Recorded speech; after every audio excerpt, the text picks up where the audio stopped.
Hello guys, ito na naman no, ang masasabi ko no, kami na bilang content creator ay marami kaming ginagawa dito sa Facebook no. So ito ay trabaho namin, yung gumawa kami ng quotes o yung gumawa kami ng mga video. Yan. So ito guys no, kasi may nagtanong sa akin, meron ako nilagay na quotes doon. Ang sabing ganon ay, sino ba pinapatamaan ko? Sabing ganon.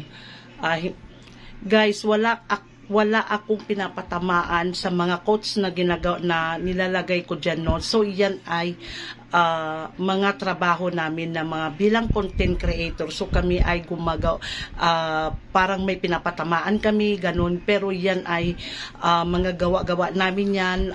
Kasi yan ang trabaho namin na bilang content creator dito. Kasi kami ay na-monetize na dito sa Facebook. Kaya lahat na galaw namin dito sa Facebook ay may bayad. So, kaya lahat ng yung mga iba dyan no, sabihin nyo ang pinapatamaan. So yung mga nababasa nyo na mga nilalagay namin na quotes yan, parang may pinapatamaan kami ganon. Pero hanggang walang nakalagay dyan na mga pangalan ninyo, wag kayong mag-react.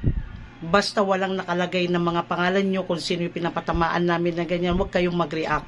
Kasi wala kaming nilalagay na mga pangalan yan, ay trabaho namin, mga gawa-gawa lang namin ng mga quotes yan. So, kasi kami ay monetize na dito sa Facebook. So, kasi lahat dito sa Facebook no, nandito yung mga friend mo, so mga kapatid mo, mga magulang mo, ganyan. So lahat-lahat na guys. So nandito mga kaibigan mo na lahat dito sa Facebook. So akala nila ay may pinapatamaan tayo no. So yan ay wala kaming pinapatamaan dito sa Facebook. Huwag kayong mag-react hanggat wala kayong nababasa ng mga pangalan, ganyan. So kami ay bilang content creator, yan ay trabaho namin no. So kahit anong mga maka-selfie ka, mag-post ka ng picture, yan, may bayad na rin guys. So, wag yung dibdibin kung sino ang baka akong pinapatamaan, ganyan. Wala guys, trabaho namin yan. Mga gawa-gawa namin na coach yan. So, wag kayong mag-react, no? So, eto guys, no,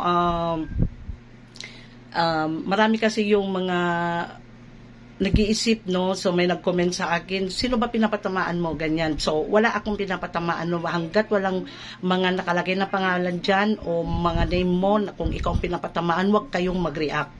Kasi bilang content creator no, inuulit ko, bilang content creator yan ay trabaho namin.